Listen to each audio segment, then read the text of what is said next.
kind of embarrassing. Do you have a space that looks like this too?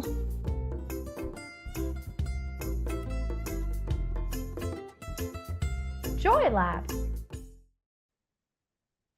Hello, everyone. I'm Tonya Lehman, the Speaking Confidence Coach. I help introverts communicate with confidence without changing your introvert nature so you can thrive in leadership, in relationships, and in the workplace. Today, I want to tell you a story about a man named Dan. And before you worry, this isn't a video blaming Dan. It's about something much bigger. Because what Dan taught me years ago changed how I think about confidence, communication, and speaking up at work. And it revealed a problem I now see affecting introverts every single day. All right, here's what happened. Years ago, I was assigned to replace a man named Dan. He's getting a promotion and leaving the site. He has exactly 1 week to train me to take over his position, a position I have never held before. Part of his role involves conducting orientation for new personnel. I sit in on it once, and then after the meeting, he says, okay, tomorrow you can do the orientation. Well, naturally, I have questions. What should I cover? Is there an outline? Do you have a checklist? And Dan says, nope, but I'll be with you for the orientation. The next day, I start the orientation with Dan. And then Dan disappears. Sometimes he'd rush into the room, charm everyone for a few moments, look like the hero, and then rush back out. Meanwhile, I'm left trying to figure out what I'm supposed to be doing. For the entire week, I struggle. I feel unprepared. I feel uncertain. And most importantly, I don't feel confident. I mean, I can tell people where the bathroom is and where the lunchroom is, but that's pretty much it, even though those are very important things. Now, at the time, I thought that Dan failed to train me. But years later, I realized something else. Dan hadn't just failed at training, he failed at organizing. And because he failed to organize his time and his knowledge, I became the one paying the price. And here's why this matters. Many introverts think they struggle to speak up because they're introverts. But that's not the real problem. The real problem is lack of clarity. The problem is we can't speak clearly when everything feels chaotic. One of the biggest barriers I see in my coaching isn't lack of intelligence. It isn't lack of expertise, and it isn't lack of talent. It's overwhelm. When your workload feels chaotic, when your priorities aren't clear, when you're constantly behind.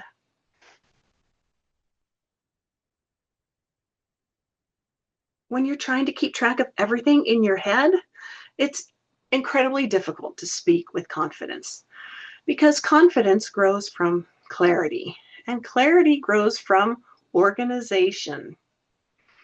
I recently asked a group of people about their biggest time management struggles, and the answers were surprisingly honest. Can you guess some of them? I bet you can. YouTube, Instagram, scrolling, podcasts, messy desks, overthinking, overplanning, overpreparing. One person said, if I open YouTube, I disappear for an hour. Another admitted to deleting social media on their phone because they can't trust themselves. Another says they put a timer, a block timer on their phone so they won't look at social media, but then they override it every time it tells them they've been on the phone enough. One answer was, my guilty time suck is over preparing. I keep researching something until it's already good enough. I think a lot of introverts can relate to that one. We want to do things well. So we keep gathering information. We keep refining, keep preparing. And before we know it, we've spent so much time preparing that we never actually share our ideas. The first step towards confidence is simple. Know where your time is disappearing. Now, why this matters more than most people realize. You see, I discovered after my experience with Dan that organization isn't really only about having a tidy desk. It's about creating mental space. When your systems are simple and reliable, your brain has room to think, room to prepare, room to contribute. I asked people for their best organization tips, and the answers weren't complicated. One person keeps a trash can by their mailbox so junk mail never enters the house. Another follows the same morning routine every day. Someone else uses a 5-minute tidy to prevent clutter from overaccumulating. One person plans around outcomes instead of tasks and asks herself what must be true by the end of today. Simple systems, big impact. Because when you have systems, you feel calmer. When you feel calmer, you prepare better. When you prepare better, you communicate more clearly. And when you communicate clearly, you're far more likely to speak up. The opposite was true of Dan. Everything depended on Dan. I think he kind of liked it that way. Everything, there was no process, no documentation, no system in place. And when systems depend entirely on a person instead of a process, the quieter people often struggle the most. Before I share how this story completely changed the way that I train and support others, please take a moment to click like and subscribe. It helps more quiet professionals find their voice by finding my YouTube videos. And if what I'm saying resonates with you, look below for more resources. Let's work together because becoming an introvert who can confidently speak up is the most effective way to build stronger relationships, earn respect at work, and share your ideas where they matter most. Okay, so how to build confidence through organization? The final question I asked my group of people was about their biggest organizational success, and their answers pointed to the same lesson.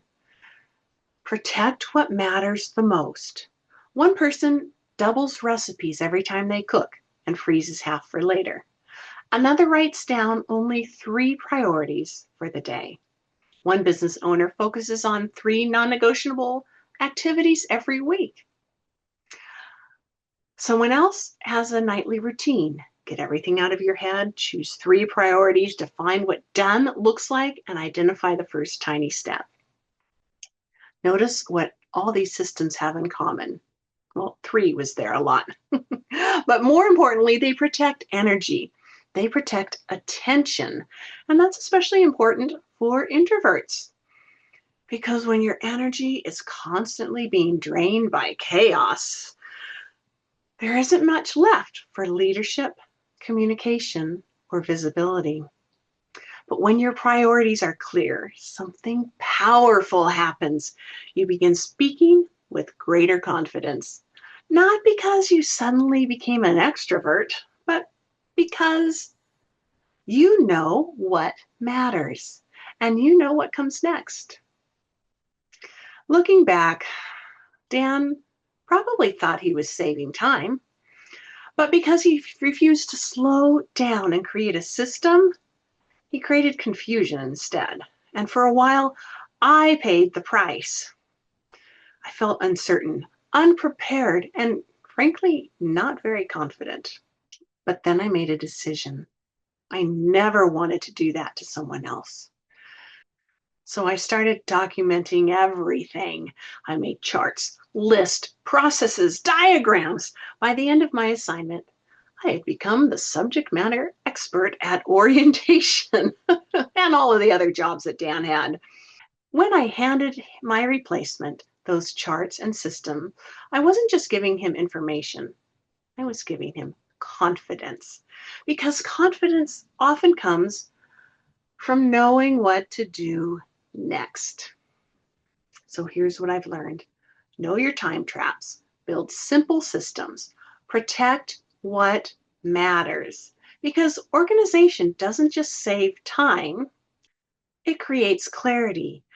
And clarity creates confidence, especially for introverts. And when you feel confident, it becomes much easier to speak up, share your ideas, and make the contribution you are capable of making. I'm Tonya Lehman. You are valuable. You can speak up. Joy Lab. Learning done right. Learn more with Joy Lab. Like, subscribe, comment, share. Visit us at www.joylab.biz. Thank you.